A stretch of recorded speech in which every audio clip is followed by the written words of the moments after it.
onko oikein niin kannustaa kaikkia yrittäjyyden polulle?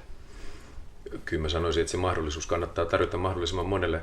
Mä oon leikitellyt myös sillä ajatuksella, joka muistaakseni Alf Rehniltä kuulin ensimmäisen kerran, että lapsille pitäisi antaa jo kasteen yhteydessä oma yritys, jonka nimissä voi toimia. Pelkästään se, että helpotettaisiin sitä liikkeelle lähtöä niin, että ihmisillä olisi mahdollisuus vaan lähettää lasku jostain tehdystä työstä, josta hän saattaa huomata, että itse asiassa tämähän on aika helppo ja tämähän on aika fiksua ja sitä kautta saattaa lähteä jotain uutta syntymään, niin en mä näe, että kukaan ihminen on vääränlainen yrittäjäksi, mutta se on selvää, että sitten taas tietynlaiset ihmistyypit pärjää ehkä yrittäjänä paremmin kuin toiset.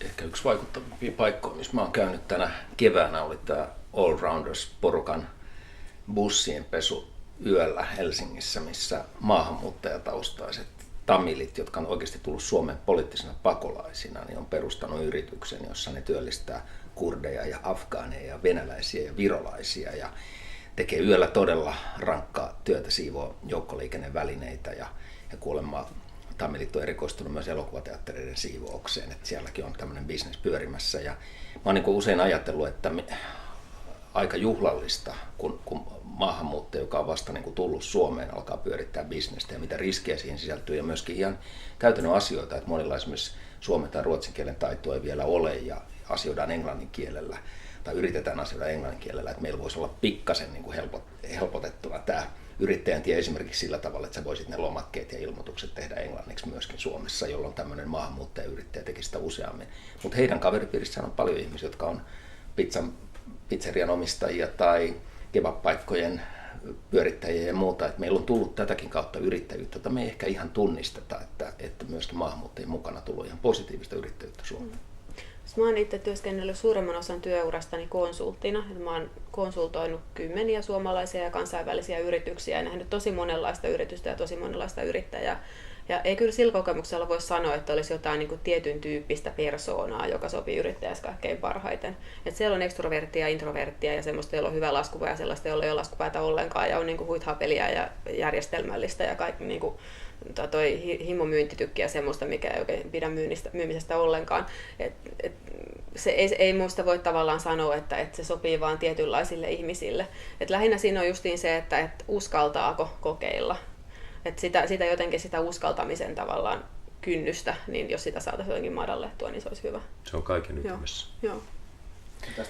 Mä kuulin Raaseporissa sellaisen tarinan Börje Matssonilta, että kun sinne on tullut paljon maahanmuuttajia ja heille järjestää yrittäjäkoulutusta, niin Börje oli sitten mennyt uteliaana mukaan sinne yrittäjäkurssille ja sanoi, että yksi toisensa jälkeen sieltä tippuu, ja hän oli ensimmäisten joukossa, joka tippui siitä yksinkertaisesti, että niistä niin kuin, miten hankala Suomessa just ikään kuin tämä eri formaattien täyttäminen ja kuukausittainen ALV-ilmoitus ja näin poispäin, että siellä niin kuin muutama kyllä sitten sen kurssin ikään kuin läpäsi ja vei sen loppuun, mutta että tavallaan ehkä kun katsoo vähän ulkopuolisen silmin myöskin, niin näkee että miten hankalaksi on jotkut asiat tehty. Just kotona seurannut Antonion toiminimeä ja kaikki semmoista pitää niin kuin aika pienellä yritysvolyymilla, minkälaiseen systeemiin sä joudut niin kuin yhden hengen yrittäjyydessä ja tuntuu usein, että yhden hengen osalle pannaan ne kaikki samat odotukset ja velvoitteet, mitä vähän isommalle yritykselle ja siinä on kyllä mun mielestä yksi pullonkaula tässä byrokratian puolella.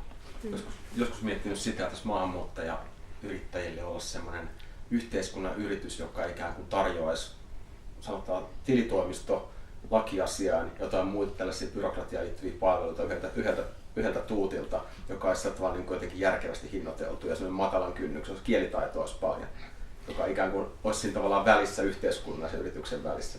Meillä on nyt näitä Lilithin tapaisia osuuskuntia, joissa itse asiassa yrittämisen ja yhteisöllisyyden edut kohtaa ja mä luulen, että jotkut tämmöiset, jossa yksin yrittäjät kokoontuu yhteen ja käyttää ikään kuin tilitoimistoja ja muita yhteisiä palveluita, niin on yksi tämmöinen hyvä tapa viedä tämmöistä yrittäjyyttä eteenpäin.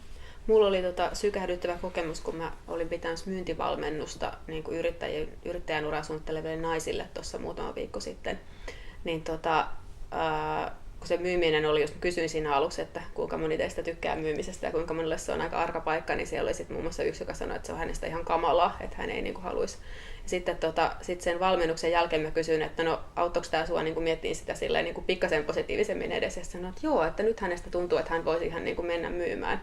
Ja silloin tuli niin kuin itselle tosi hyvä mieli. Että nyt mä oon niinku auttanut tätä ihmistä niinku pikkasen sen uskalluksen kynnyksen yli. Musta tuntuu, että erityisesti naiset monesti kaipaa semmoista tiettyä rohkaisua, että sä osaat kyllä, että uskalla vaan ja kokeile vaan, että kyllä susta on siihen.